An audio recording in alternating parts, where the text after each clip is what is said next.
You're standing in the chaos of LaGuardia Airport, heart pounding, clutching a pet carrier like it's your lifeline. You've just flown to New York City, and now you're waiting for her.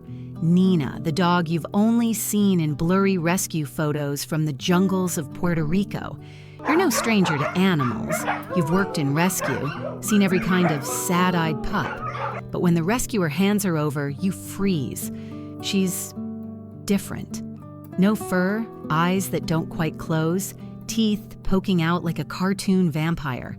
She looks like she wandered out of a myth, a tiny Chupacabra in a dog crate, and she's growling at you. Welcome to your new life. You try to coax her out in a family restroom of all places, whispering, "You're okay, girl." She's not buying it. Her growl is low, suspicious, like you're the one who doesn't belong. You get it.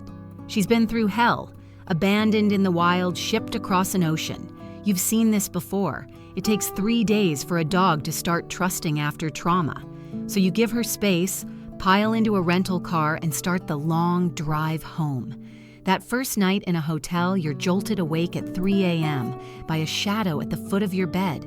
It's Nina, staring with those unblinking eyes, her tongue lolling out in what might be a smile. Then she bolts back to her corner. Progress, you think. She's starting to see you as her safe place. Back home, Nina's quirks become your new normal. Her eyes don't shut properly thanks to a condition called entropion. Her eyelashes dig into her corneas, causing tiny ulcers.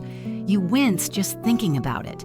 Surgery fixes the worst of it, but you're on artificial tear duty, squirting drops into those big glassy eyes a few times a day. It's like living with a creature who's part dog, part science experiment. Her skin, bare as a baby's, darkens in the summer sun until she's practically a different color. You take her to the vet, and when they ask her breed, you deadpan, "Chupacabra." They laugh until they see her. Then it's, "Oh, okay." You get an Embark DNA test, and the results read like a canine United Nations. Doberman, Collie, Chihuahua, Boxer, Poodle, German Shepherd, and a half dozen others. She's a super mutt, a genetic jackpot nobody saw coming. But Nina is more than a quirky DNA cocktail. Scientists at Cornell University are studying her, running her blood work every 6 months to unravel the mystery of her congenital defects. They call her unique, but to you, she's just Nina, cuddly, happy, a little gremlin who loves to nap in your lap. Other dogs sense she's different. They crowd around her, licking her bare skin like she's a puppy who needs protecting. It's sweet, but it makes your heart ache. Because out there, the world isn't so kind. You notice it the first time you take her for a walk. People stare. Some laugh. A kid points and yells, "What's wrong with that dog?" You feel a surge of protectiveness, like you could bark back yourself. "She's perfect," you snap, and you mean it. Nina doesn't care about their stares. She prances along, tongue flopping, oblivious to the whispers. But you're not oblivious. You hear the snickers, the muttered "freak" from someone who thinks they're clever. It's like a knife to your chest. You've seen how humans judge anything that doesn't fit their mold. Dogs don't care about appearances. They love with their whole hearts. But people? They see Nina's bare skin, her exposed teeth, her unblinking eyes, and they decide she's less than. You want to scream, "She's beautiful, you idiots!" Every day with Nina is a lesson in defiance.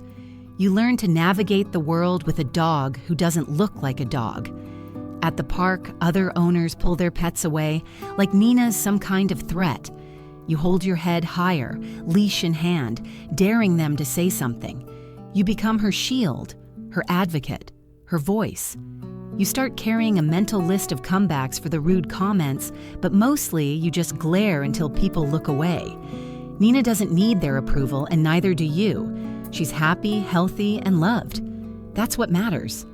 Sometimes, late at night, you catch her staring at herself in the mirror.